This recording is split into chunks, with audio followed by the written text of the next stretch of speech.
এক আল্লাহর বান্দা গুনাহ কইরা কইরা ওই গুনাহের জিন্দেগি গঠন করিয়া বান্দা এখন বৃদ্ধ হয়ে গেছে। বান্দা নিজের শরীরের দিকে তাকায় দেখে, রে হায় আমার চামড়াটা যেন বড়ে গেল, আমার চোখের পাওয়ার যেন কমে গেল, আমার দাঁতগুলা পড়া শুরু হয়ে গেল, আমি এখন হাঁটতে বড় কষ্ট হয়। আল্লাহর বান্দা এমন কোনো গুনাহ নাই করে নাই, এমন কোনো গুনাহ নাই আল্লাহর বান্দা করে নাই। হঠাৎ করে আল্লাহর বান্দার মধ্যে একটা বুঝ আসলো, হায় রে যা কিছু করি মরণ তো লাগবে, আল্লাহর দরবারে তো হাজির হওয়া লাগবে, কি নিয়ে যাব? না না, এখন থেকে আর গুনাহ করব না, এখন থেকে আমি আল্লাহর পছন্দের বান্দা হয়ে কবরে যাইতে চাই। আল্লাহর বান্দার মধ্যে যখন এই বুঝ আসলো, মসজিদের ইমামের কাছে গিয়া বলে, ও ইমাম সাহেব, আমি গুনাহ নিয়ে কবরে যাইতে চাই না, নেক আমল নিয়ে কবরে যাইতে চাই। ইমাম সাহেব বলে, রে বুড়া, শক্তি নাই, শরীরের দুর্বল হয়ে গেছো, জীবনে গুনাহ কম করো নাই, তারপরও যেহেতু তুমি নেকের পথ চাও, শোনো, যদি আল্লাহর রাজি খুশি চাও, যদি নাজাত পাইতে চাও রে বুড়া, 24 ঘন্টা মানুষগুলা আল্লাহকে ডাকে, এই 24 ঘন্টার মধ্যে একটা সময় আছে যেই সময়টাতে আল্লাহ বান্দাকে ডাকে। সুবহানাল্লাহ। ইমাম সাহেব বলে, ও বুড়া, ফজরের আজানের পূর্বে তাহাজ্জুদের সময়, রাতের শেষ ভাগে আল্লাহ পাক বান্দার নাম ধরে ধরে ডাকে, আল্লাহ পাক বান্দার নাম ধরে ধরে ডাকে। আল্লাহ বলে, বান্দা কে আছো অভাবী, আমি আল্লাহর কাছে চাও, অভাব দূর করে দিব। কে আছো অসুস্থ, আমি আল্লাহ তোকে সুস্থ করে দিব। কে আছো অভাবগ্রস্ত, আমি আল্লাহ তার অভাব দূর করে দিব। কে আছো মামলা হামলার মধ্যে জড়িত, আমি আল্লাহর কাছে চাও, আমি আল্লাহ খালাস করে দিব। আল্লাহ পাক বান্দার নাম ধরে ধরে ডাকে। ইমাম সাহেবের সবক নিয়ে বুড়া বাড়িতে চলে যায়। গভীর রাত, বান্দা উঠিয়া উজু করিয়া নামাজের মুসল্লায় গিয়া বান্দা তাহাজ্জুদের নামাজ পড়ে আর কান্না করে, আল্লাহ জীবনে গুনাহ কম করি নাই রে আল্লাহ, ও আল্লাহ আমি যত গুনাহ করেছি। উপস্থিত আল্লাহ পাকের আশিকিন, জাকিরিন, শাকিরিন, মুহিব্বিন, মুরব্বিন আইজাম, কলিজার টুকরা আমার সমবয়সী যুবক বন্ধুগণ, স্নেহের ছোট ভাই, পর্দার আড়ালে অবস্থানরতা শ্রদ্ধেয়া সম্মানিতা মা ও বোনেরা, আমরা সকলেই ইমানি আওয়াজকে উঁচু করে একই কণ্ঠে কালিমাতুশ শুকর আদায় করি, আলহামদুলিল্লাহ। লক্ষ কোটি দুরুদ ও সালাম সৈয়দুল মুরসালিন, শফিউল মুসলিমিন, খাতামুন নবিয়্যিন, নবীওয়াল আরব ওয়াল আজম, হাবিব কিবরিয়া, আশরাফুল আম্বিয়া, সৈয়দুল আম্বিয়া, হযরত মুহাম্মদুর রাসূলুল্লাহ সাল্লাল্লাহু আলাইহি ওয়াসাল্লামের উপর সর্বোপরি শকর, যাদের অক্লান্ত পরিশ্রমের মাধ্যমে, যারা অর্থ দিয়ে, শ্রম দিয়ে, পরামর্শ দিয়ে, লাইট মাইক প্যান্ডেলের ব্যবস্থা করে আজকের এই মজমাকে সুন্দরভাবে সাজিয়েছেন। মহান আল্লাহ যেন তাদের সবাইকে দুনিয়ার জীবনে শান্তি, পরকাল জীবনে মুক্তি দান করেন, সবাই বলি আমিন। আমরা যারা দূর দূরান্ত থেকে এসেছি, জরুরি কাজ রেখে এই কনকনে শীতের মধ্যে আরামের বিছানা ফেলে আল্লাহর মহব্বতে, নবীর মহব্বতে, ওলামায়ে কেরামের মহব্বতে আমরা যারা এখানে হাজির হয়েছি, আল্লাহ যেন আমাদেরকে আমলের নিয়তে কিছু কথা বলা এবং দিলের কান দিয়ে শোনার তৌফিক দান করুন, সবাই বলি আমিন। সম্মানিত হাজিরিন, আজকের মাহফিলে আসতে পেরে আপনারা খুশি না বেজার? কারা কারা বেজার হাত তোলেন তো দেখি। সবাই খুশি, আলহামদুলিল্লাহ। আমরা খুশি হয়ে রব্বে কারীমের নামে একবার আমরা উঁচু করে আল্লাহকে খুশি করার জন্য তাকবীর দিতে পারবো তো ইনশাআল্লাহ? আপনারা প্রস্তুত তো? এই শীতের মধ্যে তাকবীর দিলে আমাদের থেকে শীত পালিয়ে যাবে ইনশাআল্লাহ। এবং আমাদের মাইকের আওয়াজ যতটুক পর্যন্ত যায়, এই তাকবীরকে শয়তান ভয় পায়, সমস্ত বেদিন বেঈমানেরা ভয় পায়, নাস্তিক মোরতাদেরা এই তাকবীরকে ভয় পায়।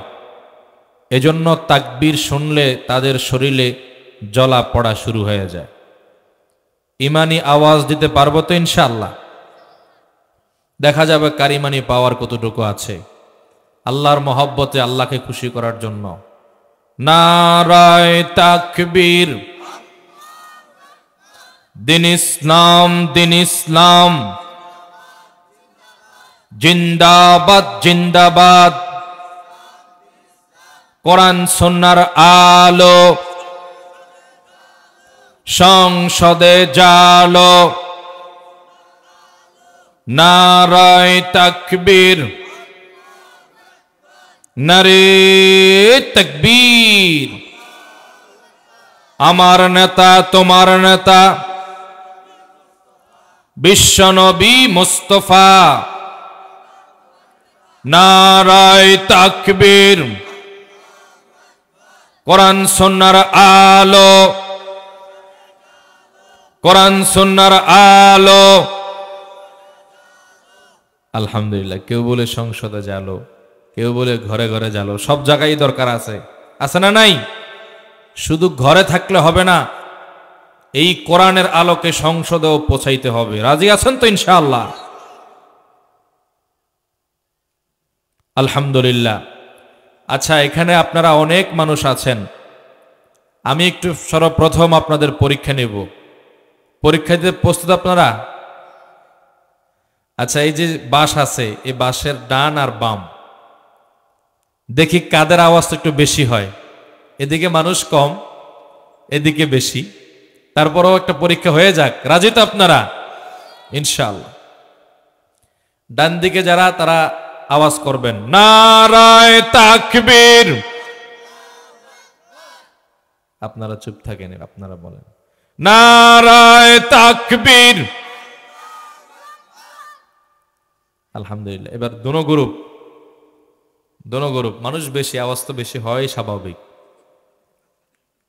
এখানে কম হইলেও কিন্তু আওয়াজ কম হয় নাই। দোনো গ্রুপ আওয়াজ দিব নারায়ে তাকবীর। মাশাআল্লাহ, ইমানি পাওয়ার আছে আপনাদের কাছে। এই নারে তাকবীরের ধ্বনি, এটা শুধু সাধারণ তাকবীর নয়, এটি মুসলমানদের জন্য অস্ত্র, ঠিক না বেঠিক? এই তাকবীর সহ্য করার ক্ষমতা সবার নাই। শাহজালাল ইয়ামানি রহমতুল্লাহি আলাইহি এই তাকবীরের ধ্বনি তুলেছেন, রাজা গৌর গোবিন্দুর খানকা তছনছ হয়ে গেছে, ঠিক না বেঠিক? মুসলমান নারে তাকবীরের আওয়াজ তুলেছেন, বেশ্যা তাসলিমা নাসরিন বাংলাদেশ থেকে পালাতে বাধ্য হয়েছেন, ঠিক না বেঠিক?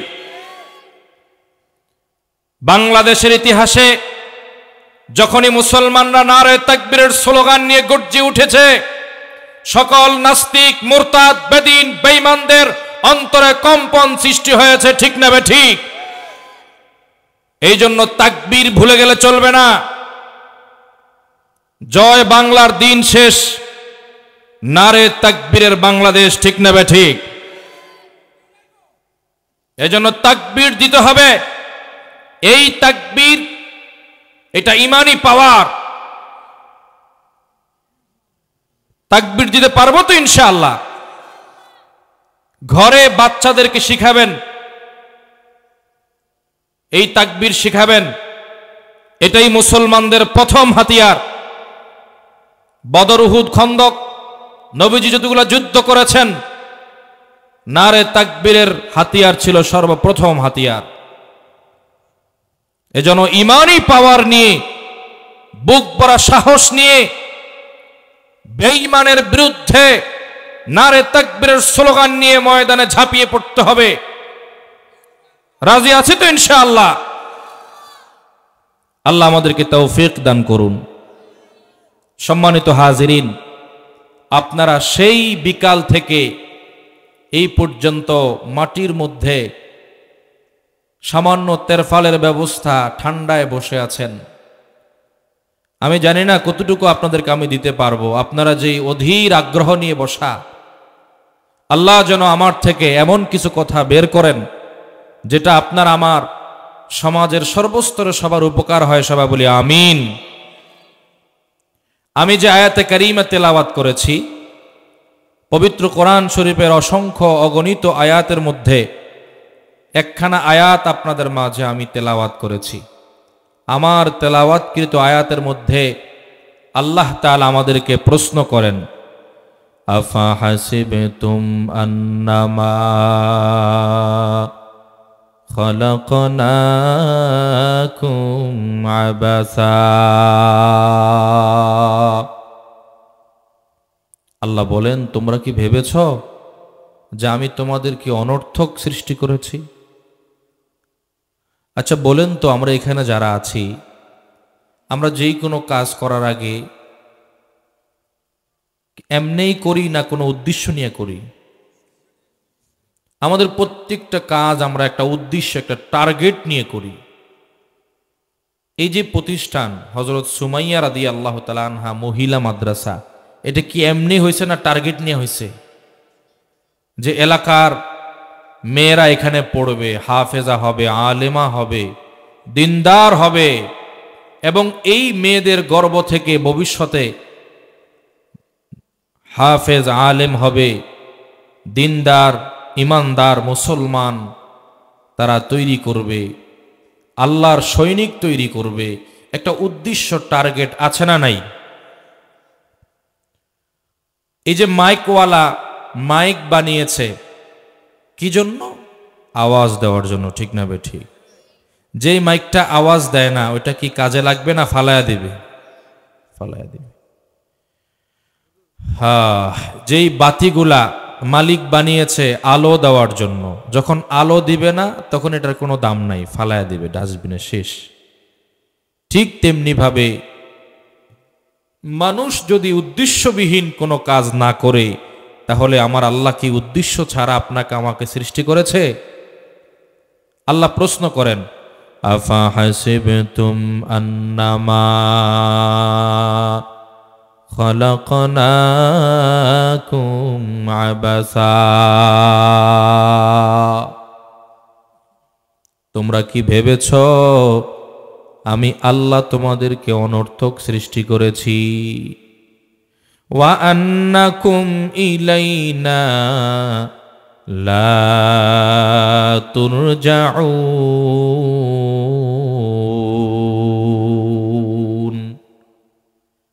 এবং তোমাদেরকে আমি আল্লাহর কাছে আসতে হবে না। আমরা যত কিছুই করি, যাই করি, আমাদের যত ব্যস্ততা, যত দিকে আমরা দৌড়াই, বলেন তো আমাদের দৌড়ের শেষ কোথায়? কবর, ঠিক না ভাই? ঠিক। আমরা যেদিকেই দৌড়ি, আমাদের দৌড়ের সর্বশেষ হলো কবর, মৃত্যু। তাহলে মৃত্যুর পরে আমরা আল্লাহর কাছে ফিরে যাব। তো আমরা যে দুনিয়া আসলাম, আবার যে আমাদের মৃত্যু হয়ে যাবে, আমাদেরকে কে পাঠাইলো? কেন পাঠাইলো? আমাদেরকে কোথায় যেতে হবে? আমরা কোথা থেকে এসেছি? এই চিন্তা কোনো গরু, ছাগল, ভেড়া, বকরি করবে না মানুষ করবে? মানুষ। আল্লাহ তাআলা আপনাকে আমাকে সেই জ্ঞান বুদ্ধি দিয়ে আল্লাহ পাক সৃষ্টি করেছেন। আমার মালিক যদি চাইতেন, আপনার আমার রুহটাকে ঘুরাইয়া একটা গরু, ছাগল, ভেড়া, বকরির মধ্যে দিতে পারতেন কি পারতেন না? আল্লাহর সেই ক্ষমতা আছে না নাই? আমরা কি কখনো দরখাস্ত করেছি আল্লাহ আমাদেরকে মানুষ বানায় পাঠাও? করি নাই। আমরা কখনো দরখাস্ত করিনি আল্লাহ আমাদেরকে আখেরি জামানার পয়গম্বরের উম্মত বানায় পাঠাও? আমার আল্লাহ আপনাকে আমাকে দয়া করে মায়া করে ওই গরু ছাগল বেড়া বকরি না বানাইয়া আশরাফুল মাখলুকাত সৃষ্টির শ্রেষ্ঠ জীব মানুষ বানায় পাঠিয়েছেন, ঠিক না বেঠি? দরখাস্ত বিহীন আমার আল্লাহ শুধু মানুষ বানায় পাঠাইছেন এমন ক্ষান্ত করেন নাই, বরং আখিরি জমানার পয়গম্বরের উম্মত বানায় পাঠাইছেন। আবার মুসলমানের ঘরে পাঠাইয়া ইমানের মতো দৌলত দিয়ে আল্লাহকে চিনার মতো নবীর তরিকায় চলার মতো তৌফিক আল্লাহ আপনাকে আমাকে দান করেছেন। এই মাহফিলের এলান শুধু আপনাদের কানে গেছে তাই নয়, বরং চতুর্দিকে মাইক লাগায় এলান করা হয়েছে। শক্তির জোরে নেক কাজে আসা যায় না, ঠিক না ঠিক? বড় ক্ষমতার মালিক হইলেই নেক কাজ করা যায় না, বড় টাকা পয়সা হইলেই নেক কাজ করা যায় না। নেক কাজ করার জন্য আল্লাহর পছন্দের বান্দা হইতে হয়, ঠিক না ঠিক? আল্লাহর নবী বলেন, আল্লাহ যাকে ভালোবাসেন, পছন্দ করেন, মোহাব্বত করেন, কেবলমাত্র তাকেই আল্লাহ পাক নেক কাজের তৌফিক দিয়া থাকেন।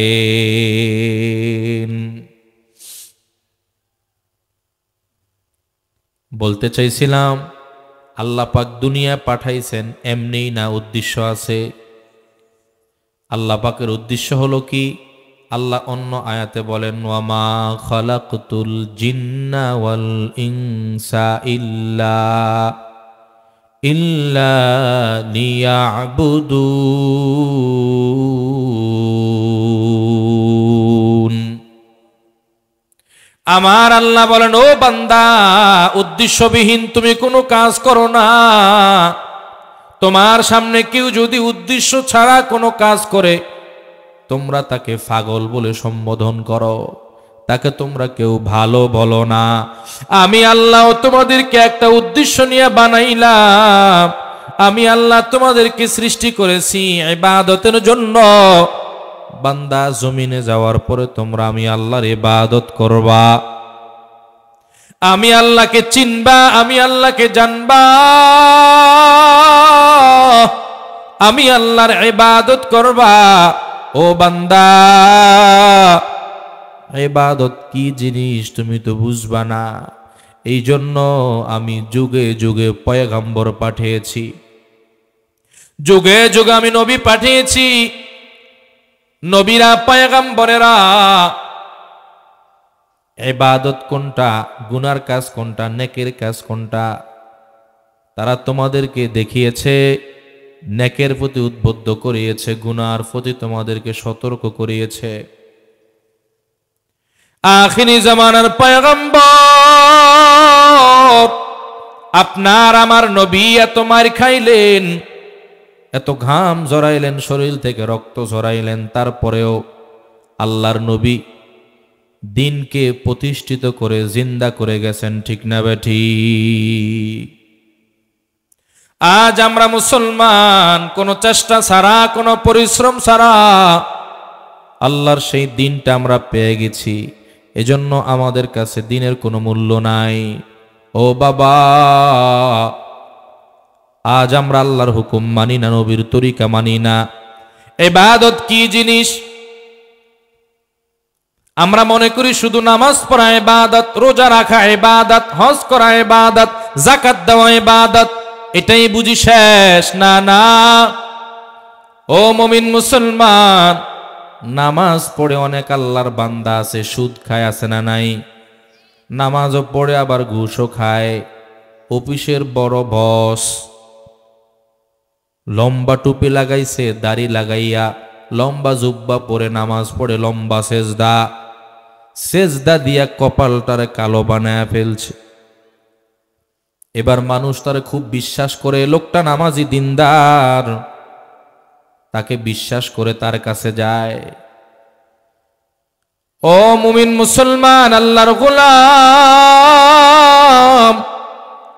ওই বান্দা নামাজ পড়া কপাল কালো করে ফেলেছে, কিন্তু বান্দা ঘুষ খায়, সুদ খায়, মানুষের কষ্ট দেয়, খারাপ আচরণ করে। বোঝা গেল তার নামাজ তাকে খারাপ থেকে ফিরাইতে পারে নাই। আসল লোকটা নামাজি না, নামাজির বেশভূষা ধরেছে। অফিসের বড় বস, আপনি যখন যাবেন একটা অসুবিধা নিয়ে, মামলা নিয়া, তখন সিসি ক্যামেরার কারণে টেবিলের নিচ দিয়ে হাত দিবে, যে এখানে দিয়ে দেন, ইশারা দেয়, আছে না নাই? আবার যখন দেখে অফিসের মধ্যে সিসি ক্যামেরা কোনোভাবেই কোনো অপকর্ম হয়ে গেলে আবার খেসারত দিতে হবে, মোয়াক্কেলের ইশারা দেয়, কয় বাইরে আয়, খেলাটা দেখামু, খেলা হবে, ঠিক নেই? বাহিরে গিয়া চতুর্দিকে তাকায় যখন দেখে না এখানেও সম্ভব না, সিসি ক্যামেরা স্পষ্ট আছে, ধরা পড়লে কিন্তু 12টা বাজবে, এবার পিছন দিয়া হাতটা দিয়া মোয়াক্কেলের ইশারা দেয়। কথা বুঝেন? আবার এমন কিছু নামাজি আছে, তারা যখন নামাজ পড়ে, মোয়াক্কেল যখন সুদের টাকা নিয়ে যায়, কয় রে মসজিদে আসছি, সুদের টাকাটা কেমনে ধরবো, তো নামাজের মুসল্লার নিচে রাইখা যা। কথা বুঝেন? এই নামাজি। আহা, সুদের সর্বনিম্ন গুনাহ হলো নিজের গর্ভধারিণী মায়ের সাথে জিনা করা। জোরে বলেন নাউজুবিল্লাহ। এ বাবা, কার জন্য সম্পদ জোগাও, কার জন্য আল্লাহর হুকুম লঙ্ঘন করো, কার জন্য তুমি গুনাহ করো, হারাম কাজ করো, তোমার হারামের মাধ্যমে যে সম্পদ জোগাইলা, ওই সম্পদ তুমি ভোগ করতে পারো, নাও করতে পারো। তোমার যদি মৃত্যু এসে যায়, তাহলে তোমার সম্পদ ওয়ারিশের মধ্যে ভাগ হবে, আর কবরে তুমি এই অপকর্মের জন্য শাস্তি ভোগ করতে হবে। নাউজুবিল্লাহ। আমরা মনে করি ওই লোকটা খুব জ্ঞানী, মাসে অনেক টাকা ইনকাম করে, হালাল হারাম বুঝে না, বাড়ি গাড়ি অট্টালিকার মালিক হয়, লোকটা বোধহয় খুব জ্ঞানী, খুব জ্ঞানী। না না, আমার নবী বলেন এই লোকটা জ্ঞানী না। জ্ঞানীকে, বুদ্ধিমানকে আল্লাহর নবী বলেন, ক্বালান নবী সাল্লাল্লাহু আলাইহি ওয়া আলিহি ওয়াসাল্লাম, মান দানা নাফসাহু ওয়া আমিলা লিমা বা'দাল মাউত। দুনিয়ার মধ্যে জ্ঞানী বুদ্ধিমান হলো ওই ব্যক্তি যে নাকি মৃত্যুর পরে আখিরাতের হায়াতের চিন্তা করে নেক আমল অর্জন করে। যেই ব্যক্তি নেক আমল নিয়ে কবরে যায়, ওই ব্যক্তি হলো আসল জ্ঞানী। সুবহানাল্লাহ। ও আল্লাহর গোলাম, আপনার এলাকার একটা সন্তান যখন প্রবাসে যায়, যখন প্রবাস থেকে লক্ষ লক্ষ টাকা ইনকাম করে দেশে জমি কিনে, বাড়ি গাড়ি অট্টালিকা করে, মানুষ বলে ছেলেটা খুব জ্ঞানী, ছেলেটা খুব বুদ্ধিমান, বিদেশ থেকে দেশে এত সম্পদ জোগায় যেন দেশে আসলে তার কোনো কষ্ট করতে না হয়। আমার আল্লাহ বলে, ও গোলাম, এটা হলো তোমাদের জন্য প্রবাস। আমি আল্লাহ তোমাদেরকে জান্নাত থেকে পাঠাইলাম, এখানে তোমরা নাকটাই না ঘুমাইবা আর হারাম কাজে লিপ্ত হইবা, হায়াতটাকে বরবাদ করে দিবা না। না, এর জন্য আমি আল্লাহ তোমাদেরকে সৃষ্টি করি নাই। অবৈধভাবে অঢেল সম্পদের মালিক হইবা, অনেক বাড়ি গাড়ির মালিক হইবা, এই জন্য আমি আল্লাহ তোমাদেরকে পাঠাই নাই। দুনিয়াটা হলো পরীক্ষার হল। আমি আল্লাহ তোমাদেরকে পরীক্ষা ছাড়াই জান্নাত জাহান্নামে পাঠাইতে পারতাম, কিন্তু না না, আমি আল্লাহ দেখতে চাই দুনিয়ায় যাওয়ার পরে কারা নেক কাজ করে কারা গুনাহ করে, যেন কবরে এসেই কথা বলতে না পারে। আল্লাহ যদি আমাদেরকে দুনিয়ায় পাঠাইতা তাহলে আমাদেরকে পরীক্ষা করে দেখতা আমরা কি নেক কাজ করি না গুনার কাজ করি। এই কথা যেন বান্দা বলতে না পারে, এই জন্য আল্লাহ আপনাকে আমাকে দুনিয়ায় পাঠাইছে। দুনিয়ায় পাঠানোর উদ্দেশ্য হলো আল্লাযী খালাকাল মাউতা ওয়াল হায়াতা লিয়াবলুয়াকুম আইয়ুকুম আহসানু আমালা। আমার আল্লাহ দেখতে চায় আমার কোন বান্দা কেমন আমল করে, আমার বান্দারা কি নেক আমল করে না গুনাহ করে। ও বান্দা, আমার আল্লাহ আপনাকে আমাকে দুনিয়ায় পাঠানোর পর যুগে যুগে নবী পয়গম্বরদেরকে আল্লাহ পাক পাঠাইয়া নেকের রাস্তা কোনটা বলে দিয়েছেন, গুনাহের রাস্তা কোনটা বলে দিয়েছেন। কোরআনুল কারীমের মধ্যে আল্লাহ পাক রব্বুল আলামিন বলেন রাস্তা কয়টা, রাস্তা কয়টা। ও আল্লাহর গোলাম, যেদিকে যাও যেই পথেই চলো রাস্তা কিন্তু দুইটা। ও যুবক, যৌবনের তারণে আজকে গুনার কাজে যাও রে যুবক, রাস্তা কিন্তু দুইটা। ফারিকুম ফিল জান্নাতি ওয়া ফারিকুম ফিস সাঈর। একটা রাস্তা নেকের রাস্তা জান্নাতের রাস্তা, আরেকটা রাস্তা গুনাহের রাস্তা জাহান্নামের রাস্তা। আমার আল্লাহ এটাও বলে দিয়েছেন কোনটা নেকের রাস্তা কোনটা গুনাহের রাস্তা। আমার আল্লাহ অন্য আয়াতে বলেন ইন্নাল আবরারা লাফি নাঈম ওয়া ইন্নাল ফুজ্জারা লাফি জাহিম। নেকের রাস্তা হলো জান্নাতের রাস্তা, গুনাহের রাস্তা জাহান্নামের রাস্তা। ও আল্লাহর গোলাম, ও নবীর উম্মত, ও পর্দার আড়ালের মা, এলাকার যুবক, হিসাব মিলাও, হিসাব মিলা দেখো সকাল থেকে সন্ধ্যা পর্যন্ত তুমি কয়টা নেক আমল করেছো আর কয়টা গুনাহ করেছো। হিসাব মিলাও, হিসাব মিলানোর সময় এসে গেছে। কারণ হায়াত বেশি দিন নাই, আমরা কেউ জানি না আজরাইল কখন সামনে হাজির হয়ে যায়। ও যুবক, তুমি ভাবছো মাত্র যুবক, বিবাহ শাদী করব, সন্তান হবে, আমি আবার বুড়ো হব, দাদা হব, দাড়ি পাকবে, এরপরে কবরে যাব। না না, হায়াতের কোনো গ্যারান্টি নাই রে যুবক। ও পর্দার আড়ালের মা, আমার আল্লাহ পাক নির্ধারণ করে দিয়েছেন ইযা জাআ আজালুহুম লা ইস্তাখিরুনা সাআতাও ওয়া লা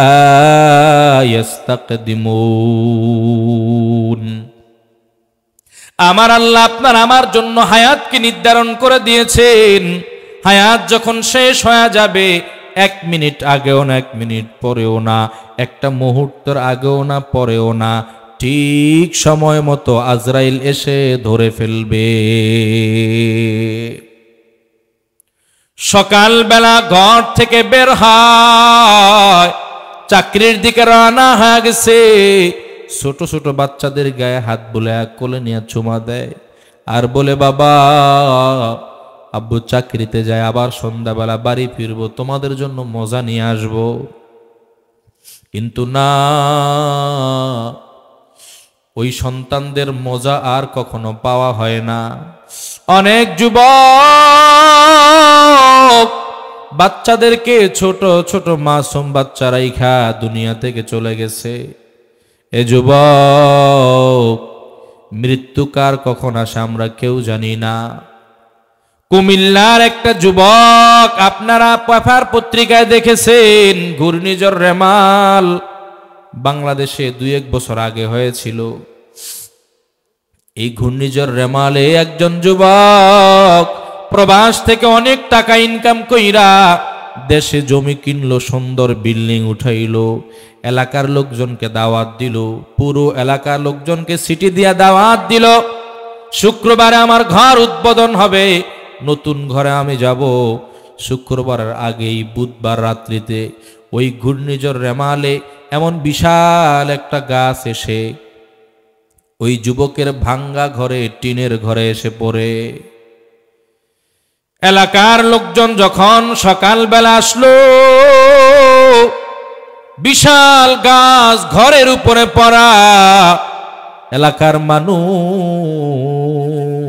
গাছের নিচে তাকায়া দেখে এমন জায়গায় গাছটা পড়ে আছে।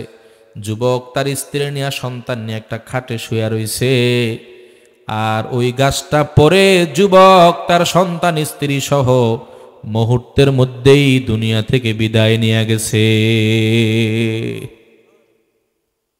এরে যুবক, আমাদের অনেক স্বপ্ন আছে, অনেক স্বপ্ন নিয়ে আমরা ঘুরি, কিন্তু এই স্বপ্ন বাস্তবায়ন হবে না। আল্লাহ বলেন, আলহাকুমুত তাকাসুর হাত্তা যুরতুমুল মাকাবির। তুমি যে ঘুরপাক খাচ্ছ, তুমি যে বারবার ঘুরপাক খাও, এই করবা সেই করবা, তুমি অনেক প্ল্যান নিয়ে ঘুরো, তোমার এই প্ল্যান শেষ হবে না। তখনই শেষ হবে যখন তুমি কবরে হাজির হইবা। এই জন্য তাওবা করতে হবে, আল্লাহর কাছে ক্ষমা চাইতে হবে। রে যুবক, মাস্তানি করার কোনো সুযোগ নাই, বাহাদুরি করার কোনো সুযোগ নাই। আমাদের মাঝখান থেকে কত ক্ষমতাওয়ালা, কত পাওয়ারফুল, কত শিল্পপতি দুনিয়া থেকে বিদায় নিয়ে গেছে। কথা ঠিক না বে ঠিক? দুনিয়া চিরকাল থাকার জায়গা না।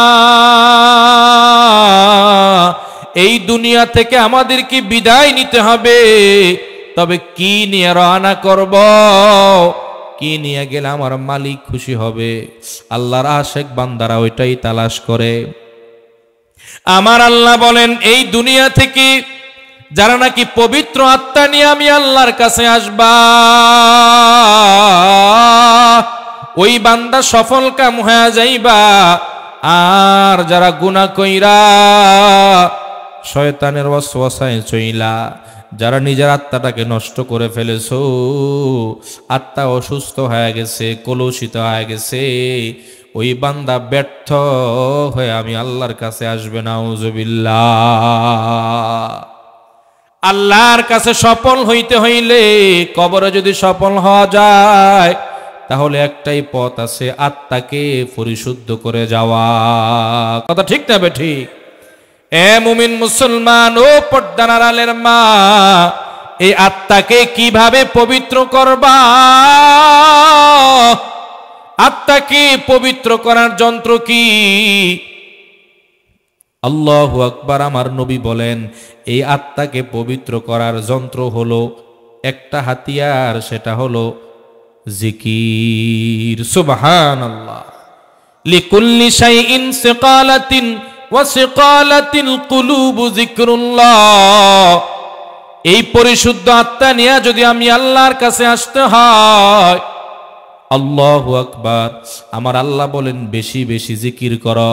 ইয়া আইয়ুহাল্লাযীনা আমানু যিকুরুল্লাহ যিকরান কাসীরা ওয়াসাব্বিহুহু বুকরাতান ওয়া আসীলা। আমার আল্লাহ বলেন, ও মুমিন মুসলমান, বেশি বেশি আমি আল্লাহর জিকির করো, সকাল সন্ধ্যা জিকিরের ওজিফা আদায় করো। আমার নবী বলেন, যদি কলবটাকে পবিত্র করতে চাও, তাহলে বেশি বেশি আল্লাহর জিকির করো। জোরে বলেন সুবহানাল্লাহ। ও আল্লাহর গোলাম, আমাদের জামা কাপড় ব্যবহার করার কারণে অপবিত্র হয়, ময়লাযুক্ত হয়ে যায়। ওই ময়লাযুক্ত কাপড়টাকে আমরা সাবান দিয়ে ধুইলে পরিষ্কার হয়ে যায়। ঠিক না বেঠি? আবার লোহার মধ্যে যখন ঝং ধরে যায়, ওই ঝংটাকে যখন রেত দিয়ে ঘষা দেওয়া হয়, লোহাটা ঝং মুক্ত পরিষ্কার হয়ে যায়। ঠিক না বেঠিক? আল্লাহ বলেন, রোহাকে তুমি পরিষ্কার করলা, জামা কাপড় পরিষ্কার করলা, ও বান্দা তুমি তো জানো না তোমার গুনাহের কারণে তোমার কলবে একটা কালো দাগ বসে গেছে, আরেকটা গুনাহ করার কারণে আরেকটা কালো দাগ বসে গেছে। বান্দা তুমি যতই গুনাহ করবা তোমার কলবটা ময়লা যুক্ত হয়ে যাবে। ময়লা যুক্ত কাপড় যেরকম তুমি পছন্দ করো না, পড়লে ভালো লাগে না, তোমার ওই কলবটা ময়লা যুক্ত হওয়ার কারণে তোমার কাছে নামাজ ভালো লাগে না, জিকির ভালো লাগে না, তেলাওয়াত ভালো লাগে না, ভালো কথা বলতে ভালো লাগে না, ভালো পথে চলতে তোমার কাছে ভালো লাগে না, নবীর আদর্শের মানুষ দেখলে তোমার কাছে ভালো লাগে না, দাড়ি টুপি পাঞ্জাবি তোমার কাছে ভালো লাগে না। এই জিনিসগুলো তো ভালো, তাহলে ভালো লাগে না কেন? বলে না, না লাগার কারণ হলো কলব অপবিত্র, কলব রোগা হয়ে গেছে, কলব অসুস্থ হয়ে গেছে। ও আল্লাহর বান্দা, যখন মানুষের জ্বর হয় মিষ্টিও তার কাছে তিতা লাগে, ঠিক না বেঠিক? তাহলে একটা মিষ্টি মানুষের কাছে তিতা কেন লাগে? বলে মিষ্টির কোনো দোষ না, দোষ হলো তোমার জিহ্বা ঠিক নাই। নামাজ, রোজা, হজ, যাকাত, সত্য কথা বলা, সত্য পথে চলা, এটা দোষ না। তাহলে তোমার কাছে ভালো লাগে না কেন? বলে তোমার দিল নষ্ট হয়ে গেছে, অসুস্থ হয়ে গেছে, ঠিক না বেঠিক? এই দিলকে পবিত্র করার জন্য 1 নম্বর হাতিয়ার হলো আল্লাহর কোরআনের তেলাওয়াত, 2 নম্বর হাতিয়ার হলো মাওলা পাকের জিকির। সুবহানাল্লাহ। বান্দা যখন জিকিরের ধাক্কা লাগাবে, এই জিকিরের ধাক্কা যখন কলবে লাগবে, বান্দার কলব থেকে ময়লা দূর হবে, হিংসার রোগ দূর হবে, অহংকারের রোগ দূর হবে, কিবিরের রোগ দূর হবে। কলবটা যখন স্বচ্ছ হয়ে যাবে তখন তার কাছে এত ভালো লাগবে, একটা সেজদা দিয়ে এত শান্তি পাবে যে বাদশাহী পাইয়াও বাদশাহ এত শান্তি পায় না। সুবহানাল্লাহ। এই কলব পরিষ্কার করা দরকার আছে না নাই? 1 নম্বর কোরআন তেলাওয়াত। আসেনি আমাদের সমাজে তেলাওয়াত? হায় হায়, সকালবেলা আগে আল্লাহু আকবার বাড়ি বাড়ি সকালবেলা কোরআন তেলাওয়াত হইতো, কিন্তু যখন থেকে ফেসবুক, ইউটিউব আর মোবাইল ভিডিও বের হলো তখন থেকে তেলাওয়াত বন্ধ হয়ে গেছে, ঠিক না বেঠিক?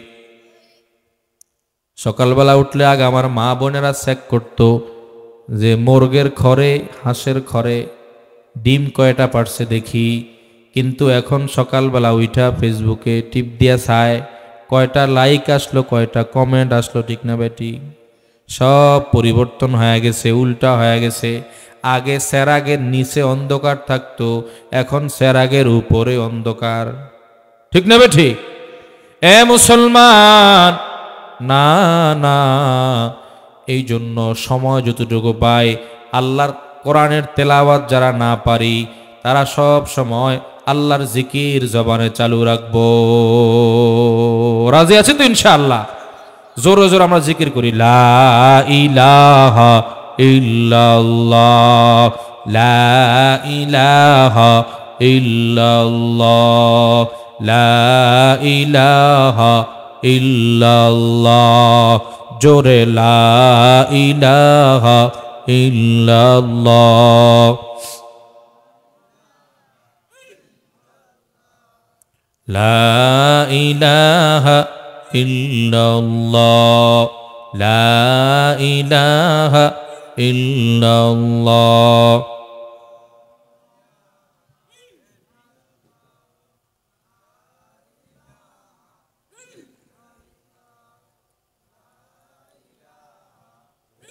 জিকির করছেন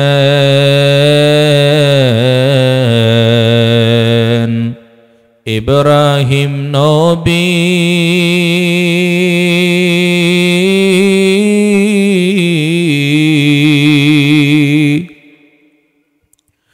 নমরুদেরা গুনে ফেলি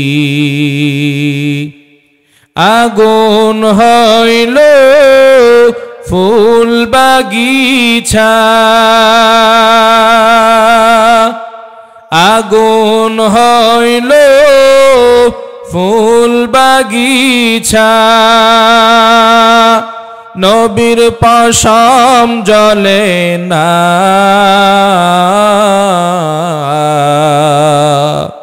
हमेशा जिकिर करा मुमिन गाफिल थैको ना हमेशा जिकिर करा मुमिन गाफिल थैको ना जिकिर करसेन नबी ओली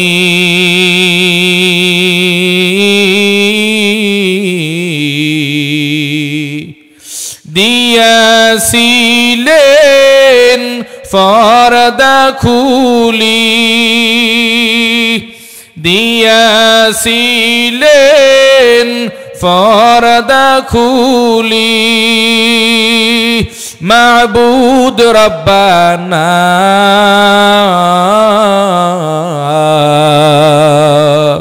हमेशा जिकिर करा मुमिन गाफिल थैको ना हमेशा जिकिर करा मुमिन गाफिल थैको ना जिकिर करसेन मूसा नबी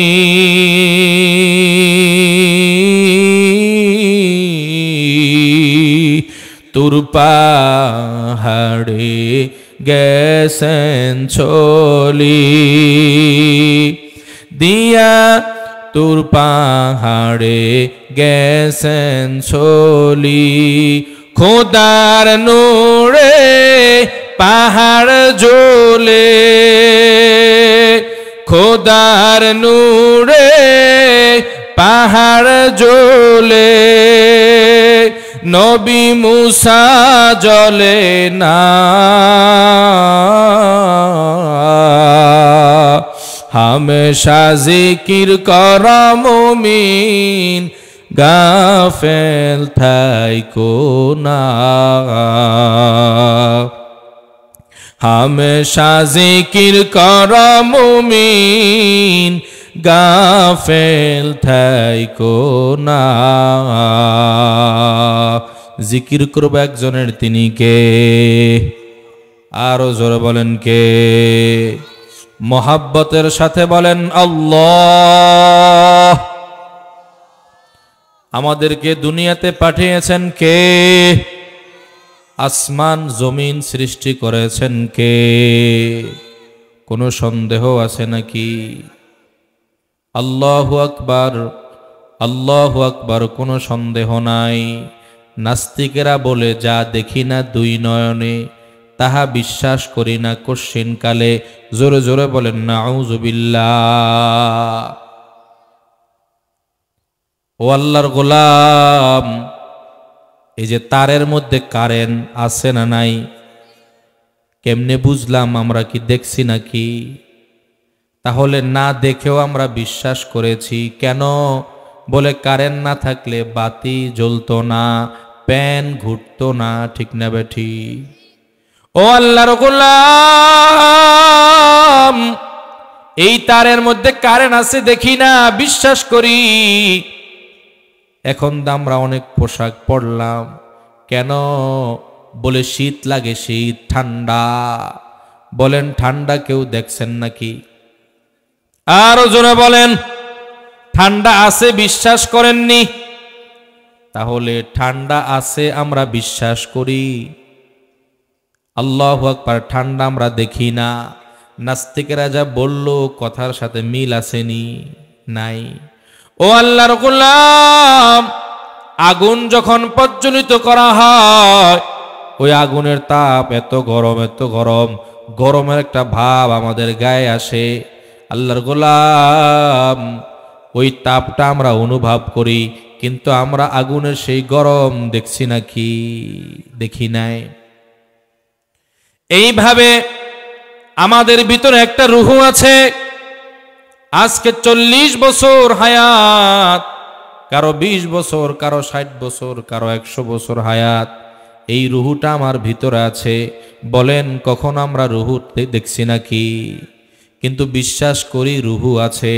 যদি রূহটা না থাকতো আমার হাত কোনো কাজ করতো না, আমার পাও কোনো কাজ করতো না, আমার জবান কোনো কাজ করতো না। কথা ঠিক না বেঠিক? তাহলে আমার ভিতরে আমার রূহটাকে আমি দেখি না, অথচ নাস্তিকেরা বলে যা দেখি না তা বিশ্বাস করি না। তাহলে কথা আর কাজ এক হইল না। নাস্তিকের দাবি ঠিক হইল? আমরা বিশ্বাস করি এই আসমান জমিন, গ্রহ নক্ষত্র, চন্দ্র সূর্য, তরুলতা গাছপালা এমনি সৃষ্টি হয় নাই। একজন সৃষ্টি করছেন, মালিক তিনি কে? আমার আল্লাহ সৃষ্টি করে কোন পথে চললে আমাদের নাজাত হবে, কোন পথে চললে আমরা জান্নাতে যাইতে পারবো, কোন পথে চললে আমাদেরকে জাহান্নামে যাওয়া লাগবে, আমার আল্লাহ বর্ণনা করে দিয়েছেন। আমার আল্লাহ ওহী পাঠিয়েছেন পবিত্র কোরআন। এই কোরআনের তেলাওয়াত এখন সমাজে নাই, এই জন্যই মাদ্রাসার প্রয়োজন। কথা ঠিক না বেঠিক? হযরত সুমাইয়া রাদিয়াল্লাহু তাআলা আনহা মহিলা মাদ্রাসা, এই মাদ্রাসার মাধ্যমে এলাকার মেয়েরা হাফেজা হবে, আলেমা হবে, আল্লাহর কোরআনের ইলম অর্জন করবে, দিনদার হয়ে যাবে, আল্লাহর পরিচয় পাবে, নবীর পরিচয় পাবে, দিন ইসলামের পরিচয় পাবে। কথা ঠিক না বেঠিক? ও নবীর উম্মত, একটা মেয়ে শুধু মেয়ে না, একটা মেয়ে একটা জাতি, একজন নারী একটা জাতি। এজন্য একজন মহিলা যদি দিনদার হয়, একজন নারী যদি দিনদার হয়, তাহলে তার থেকে একটা জাতি দিনদার হওয়ার আশা করা যায়। এই জন্য মেয়েদেরকে দিন শিখাইতে হবে, আল্লাহর কোরআন শিখাইতে হবে। ও আল্লাহর গোলাম, আল্লাহর কোরআন সন্তানদেরকে শিক্ষা দেওয়া এটা মা বাবার দায়িত্ব। কিয়ামতের ময়দানে ওই সন্তান মা বাবার বিরুদ্ধে মামলা দায়ের করবে। রব্বানা ইন্না আতা'না সাদাতানা ওয়া কুবারানা ফাআদাল্লুনাস সাবিলা। সন্তান যদি গুনাহের কারণে জাহান্নামী হয়ে যায়, যখন জাহান্নামের অর্ডার হয়ে যাবে, ওই সন্তান ডাক দেয়া বলবে, আল্লাহ, আজকে আমার গুনাহের কারণে যদি আমাকে জাহান্নামে যেতে হয়, আমি একা জাহান্নামে যাব না। আল্লাহ গো, আমার অভিভাবক, আমার মা বাবা আমাকে জাহান্নামী বানাইছে। আমার মা বাবা, আমি তখন শিশু ছিলাম, কিছুই বুঝতাম না। আমার মা বাবা যদি আমাকে আল্লাহর কোরআনটা পড়াইতো, যদি দ্বীনি ইলম শিক্ষা দিত, আমি জানতাম কোন পথে গেলে জান্নাত পাওয়া যাবে, কোন পথে গেলে জাহান্নামে যাওয়া লাগবে। তাহলে আমি আমল করতে পারতাম। আমার বাড়ির আশেপাশে অনেকগুলা সন্তান, তারা আল্লাহর কোরআন শিখলো, তারা নবীর তরিকা জানলো, তারা জীবনকে পরিশুদ্ধ করে জান্নাতি হয়ে গেল। ও দয়ার আল্লাহ, আজ যদি আমাকে জাহান্নামে দিতে হয়, আমার মা বাবাকে দ্বিগুণ শাস্তি দিতে হবে। জোরে জোরে বলেন নাউজুবিল্লাহ। আপনার ঘাম ঝরানো পরিশ্রমের টাকা খরচ করিয়া, ও রিকশাওয়ালা, ঠেলাওয়ালা, দিন মজুর ভাই, গরিব, কিন্তু এই গরিবেরা আল্লাহকে খুব মহব্বত করে, নবীকে মহব্বত করে, সন্তানটারে তারা কোরআন শিখায়। আপনার সন্তান যখন আল্লাহর কোরআন শিখবে, আল্লাহু আকবার, কোরআন শিখে কোরআন অনুযায়ী যদি আমল করতে পারে, মান করা আল কোরআনা ফাস্তাযহারাহু ফাহাল্লা হালালাহু ওয়া হাররামা হারামাহু আদখালাহুল্লাহুল জান্নাহ ওয়া শাফাআহু ফি আশরাতিন মিন আহলি বাইতিহি কুল্লুহুম কদ ওয়াজাবাত লাহুন নার। জোরে বলেন সুবহানাল্লাহ।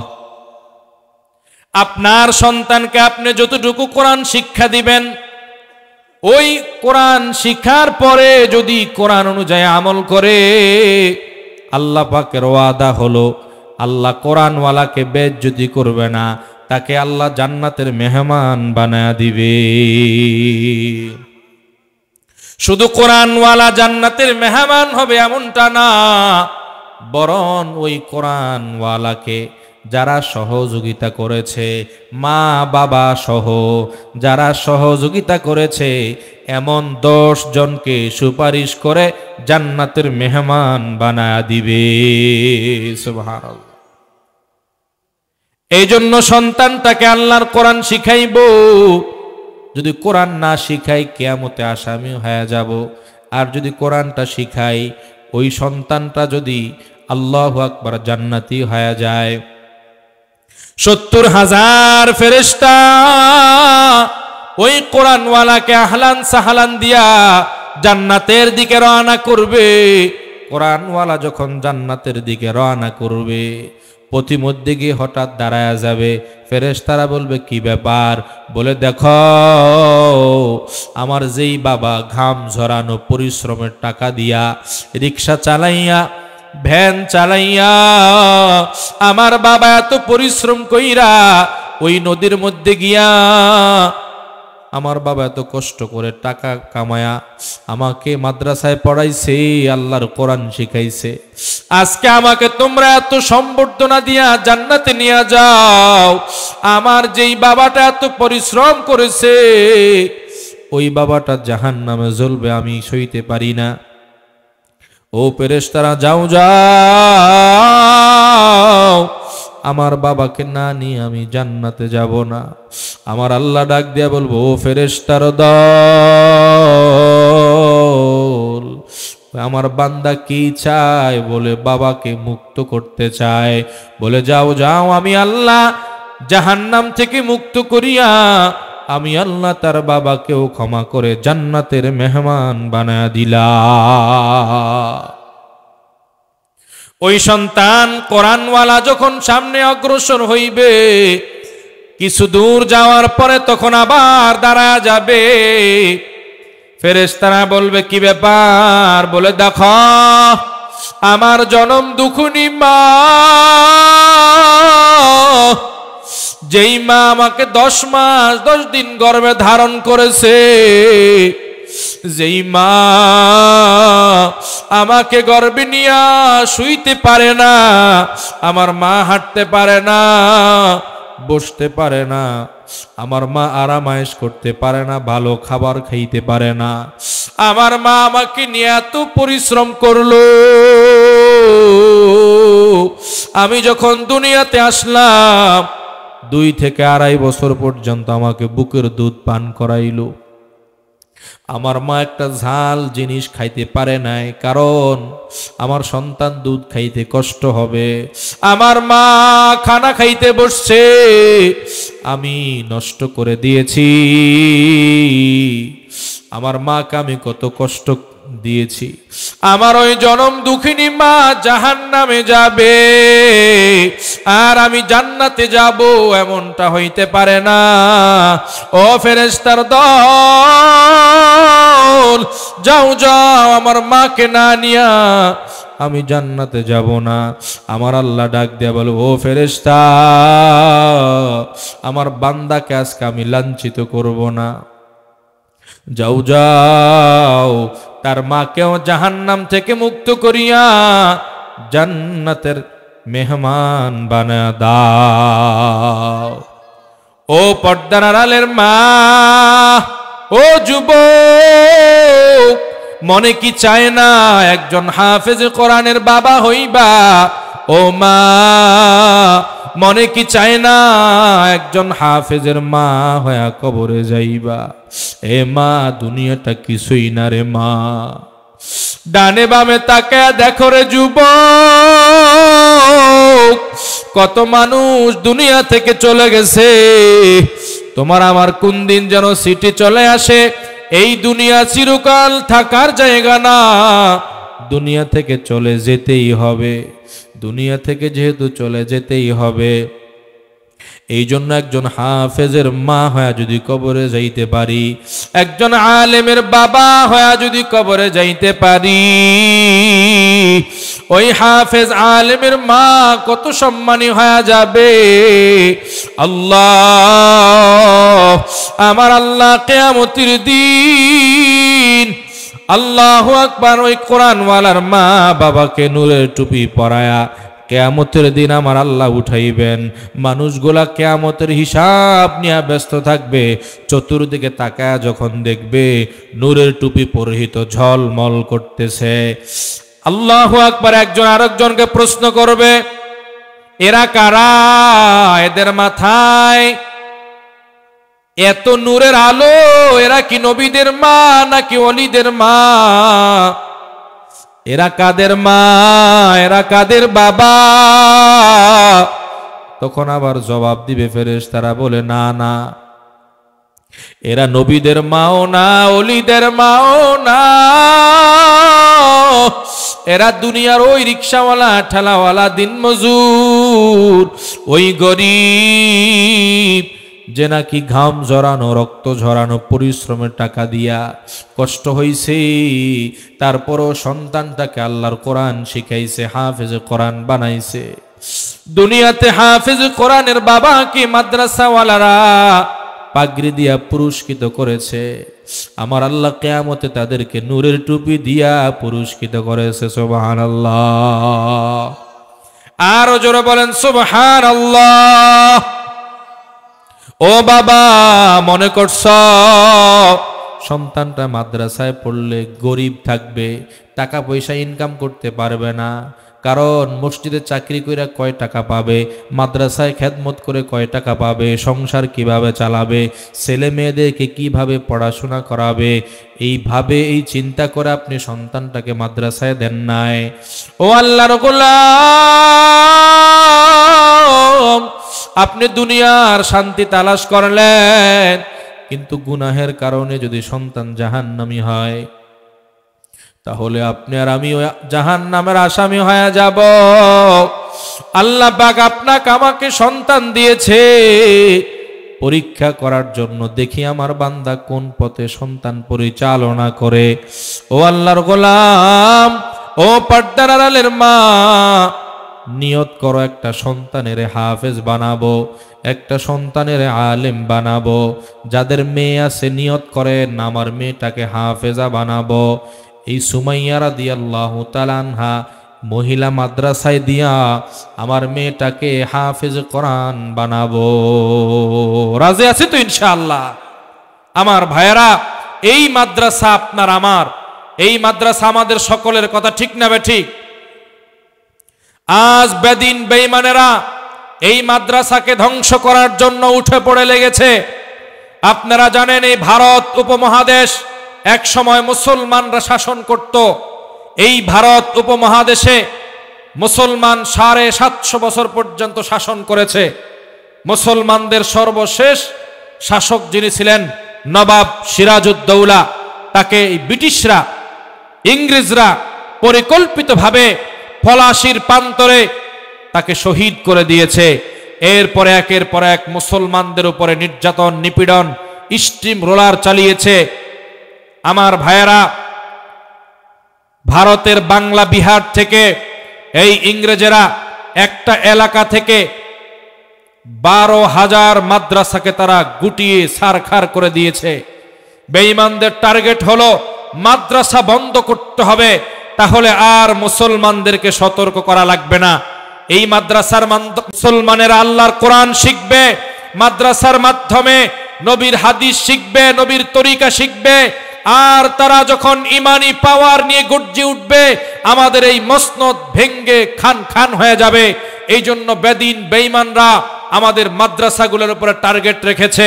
আমার ভাইয়েরা, এই মাদ্রাসা হলো আমাদের জন্য দ্বীন রক্ষার সর্বশেষ একটা অজেয় দুর্গ, কথা ঠিক না বেঠিক? আমার ভাইয়েরা, এই জন্য মাদ্রাসাকে টিকিয়ে রাখার জন্য আমাদের প্রত্যেকের ইমানি দায়িত্ব। এই মাদ্রাসা টিকে থাকবে, আলেম ওলামা টিকে থাকবে, ছাত্র তলাবা টিকে থাকবে, তাহলে আমার দেশ টিকে থাকবে, আমার ইমান ইসলাম টিকে থাকবে, মুসলমান টিকে থাকবে, কথা ঠিক না বেঠিক? এই জন্য বেদিনদের চক্রান্ত হলো, মাদ্রাসা হলো নামাজের জন্য আমরা যেন অজু করি, নামাজের জন্য অজু যে পর্যায়ের একজন মুসলমান ইমানদার ইমানকে ঠিক রাখার জন্য, তা মাদ্রাসাও এই পর্যায়ের, কথা ঠিক না বেঠিক? অজু ছাড়া যেরকম সারা রাত নফল নামাজ পড়লে কোনো লাভ হবে না, অজু ছাড়া জুমা পড়লে কোনো লাভ হবে না, অজু ছাড়া নামাজ পড়লে যেরকম কোনো লাভ নাই, ঠিক তেমনি ভাবে কোরআন হাদিসের জ্ঞান নাই, এলেম অর্জন নাই, মুসলমান এলেম শূন্য, মুসলমান কি জিনিস এটাও মুসলমান জানে না। আর যখন এমন হয়ে যাবে, তখন মুসলমানদেরকে সহজেই ধোঁকা দিয়ে বেঈমান বানানো যাবে। জোরে বলেন নাউজুবিল্লাহ। তুমি গুনার কাজে লিপ্ত হয়ে গেছো রে যুবক, যৌবনের পাওয়ার কয়দিন থাকবে? এখানে আমার যে বৃদ্ধ বাবাজিরা আছে, তারাও তো এক সময় জওয়ান ছিল, যুবক ছিল, তাদের গায়ে কত শক্তি ছিল। আজ গায়ের শক্তি কমে গেল, দাঁতগুলা অনেকের পড়ে গেল, অনেকের চোখের পাওয়ার কমে গেল, কথা ঠিক না বেঠিক? আজ গুনার কাজে মজা পাইয়া নামাজ পড়ো না, রোজা রাখো না, সম্পদ থাকার পরেও হজ করো না, যাকাত দাও না। ও যুবক, কোটি টাকা ইনকাম করো, অথচ আল্লাহর কোরআন, আল্লাহর কোরআনের কারখানা মাদ্রাসা, ওই মাদ্রাসার দিকে তোমার কোনো নজর নাই, ভ্রুক্ষেপ নাই। এই টাকা তোমার চিরকাল থাকবে না। এমন এক সময় আসবে, টাকা থাকবে, তুমি আর আমি আর কেউ থাকবো না। এক আল্লাহর বান্দা গুনাহ কইরা কইরা ওই গুনাহের জিন্দেগি গঠন করিয়া বান্দা এখন বৃদ্ধ হয়ে গেছে। বান্দা নিজের শরীরের দিকে তাকায় দেখে, রে হায়, আমার চামড়াটা যেন বড়ে গেল, আমার চোখের পাওয়ার যেন কমে গেল, আমার দাঁতগুলা পড়া শুরু হয়ে গেল, আমি এখন হাঁটতে বড় কষ্ট হয়। আল্লাহর বান্দা এমন কোনো গুনাহ নাই করে নাই, এমন কোনো গুনাহ নাই আল্লাহর বান্দা করে নাই। হঠাৎ করে আল্লাহর বান্দার মধ্যে একটা বুঝ আসলো, হায় রে, যা কিছু করি মরণ তো লাগবে, আল্লাহর দরবারে তো হাজির হওয়া লাগবে, কি নিয়ে যাব? না না, এখন থেকে আর গুনাহ করব না, এখন থেকে আমি আল্লাহর পছন্দের বান্দা হয়ে কবরে যাইতে চাই। আল্লাহর বান্দার মধ্যে যখন এই বুঝ আসলো, মসজিদের ইমামের কাছে গিয়া বলে, ও ইমাম সাহেব, আমি গুনাহ নিয়ে কবরে যাইতে চাই না, নেক আমল নিয়ে কবরে যাইতে চাই। ইমাম সাহেব বলে, রে বুড়া, শক্তি নাই, শরীরের দুর্বল হয়ে গেছো, জীবনে গুনাহ কম করো নাই, তারপরও যেহেতু তুমি নেকের পথ চাও, শোনো, যদি আল্লাহর রাজি খুশি চাও, যদি নাজাত পাইতে চাও রে বুড়া, 24 ঘন্টা মানুষগুলা আল্লাহকে ডাকে, এই 24 ঘন্টার মধ্যে একটা সময় আছে, যেই সময়টাতে আল্লাহ বান্দাকে ডাকে। সুবহানাল্লাহ। ইমাম সাহেব বলে, ও বুড়া, ফজরের আজানের পূর্বে তাহাজ্জুদের সময়, রাতের শেষ ভাগে আল্লাহ পাক বান্দার নাম ধরে ধরে ডাকে, আল্লাহ পাক বান্দার নাম ধরে ধরে ডাকে। আল্লাহ বলে, বান্দা কে আছো অভাবী, আমি আল্লাহর কাছে চাও, অভাব দূর করে দিব। কে আছো অসুস্থ, আমি আল্লাহ তোকে সুস্থ করে দিব। কে আছো অভাবগ্রস্ত, আমি আল্লাহ তার অভাব দূর করে দিব। কে আছো মামলা হামলার মধ্যে জড়িত, আমি আল্লাহর কাছে চাও, আমি আল্লাহ খালাস করে দিব। আল্লাহ পাক বান্দার নাম ধরে ধরে ডাকে। ইমাম সাহেবের সবক নিয়ে বুড়া বাড়িতে চলে যায়। গভীর রাত, বান্দা উঠিয়া উজু করিয়া নামাজের মুসল্লায় গিয়া বান্দা তাহাজ্জুদের নামাজ পড়ে আর কান্না করে, আল্লাহ জীবনে গুনাহ কম করি নাই রে আল্লাহ। ও আল্লাহ, আমি যত গুনাহ করেছি আল্লাহ তোমার রহমত পরিমাণ করতে পারি না, তোমার রহমতের উসিলায় ক্ষমা করে দাও। বুড়া আল্লাহর কাছে কাঁদে। অমনি করে গাইবি আওয়াজ, ও বুড়া কেঁদে কোনো লাভ নাই, তোর গুনাহের কারণে জাহান্নাম অবধারিত হয়ে গেছে। বিবি ডাক দেখো, স্বামী আমার আওয়াজ কি শুনেছো? বুড়া ডাক দেয়া বলো, বিবি আওয়াজ তো আমিও পাইলাম, তবে শোনো, আমার মালিক যদি আমাকে জাহান্নামেও দেয়, আমি মালিকের কাছে সব সময় কান্না করতেই থাকবো। আমার আল্লাহর দরবার ছাড়া কোনো দরবার নাই। ভিক্ষুক এক দরজায় ভিক্ষা না পাইলে অন্য বাড়িতে যায়, কিন্তু আমি এমন গুনাহ করে জাহান্নামের আসামি হয়ে গেছি।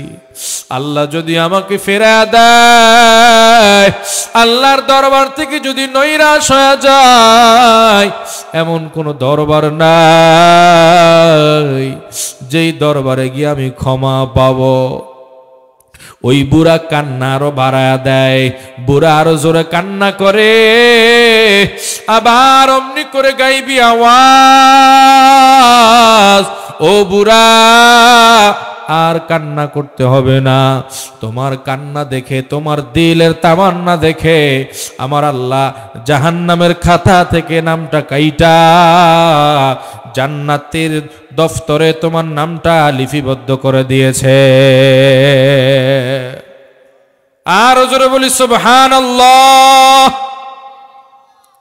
ও আল্লাহর বান্দা, আল্লাহ চাইলে আমাদেরকে ক্ষমা করতে পারে কি পারে না? আল্লাহ পাক কুদরতওয়ালা।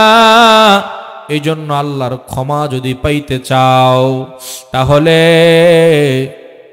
খাঁটি দিলে তাওবা করতে হবে। আজকের এই মাহফিল, আল্লাহু আকবার, যেখান থেকে আওয়াজ আমরা শুনতেছি, এই মাহফিলের উদ্দেশ্য হলো একটা মানুষের দিলে যখন কোরআন সুন্নাহর বয়ানটা ঢুকে, আল্লাহু আকবার, আল্লাহর নবী বলেন, আলাইকুম বিমুজালাসাতিল উলামা ওয়াস্তিমাই কালামিল হুকামা ফাইন্নাল্লাহা ইউহয়িল কলবাল মাইয়িতা বিনুরিল হিকমা। ওলামায়ে কেরাম যখন কোরআন সুন্নাহর বয়ান দেয়, নবী বলেন জ্ঞানীদের মজলিসে বসে যাও, কারণ ওই কোরআন সুন্নাহর বয়ানটা হলো একটা নূর, একটা আলো। যখন নাকি তোমার দিলে ঢুকবে, তোমার মৃত অন্তরটা এই কোরআন সুন্নাহর আওয়াজের কারণে, এই কোরআনের নূরের কারণে জীবিত হয়ে যাবে। সুবহানাল্লাহ। মৃত্যু আমাদের হবে, কোনো সন্দেহ নাই। মরণ থেকে আমরা কেউ পালাইতে পারবো না, আমাদেরকে মরতে হবে। মরণ থেকে আমরা কেউ ফালাইতে পারবো না। মরণ থেকে যতই ফালাও, মরণ তোমায় লইবে ঘিরি। যদিও পালাও সুদূর আকাশ পানে, লাগিয়ে সেথায় সিঁড়ি। নদী পথে নৌকা চালাও ও মাঝি ভাই,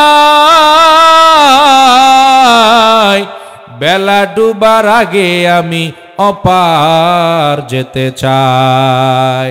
ডুবে গেলে বেলা রে আর উঠে না, ভেঙে গেলে মেলারে আর জমে না।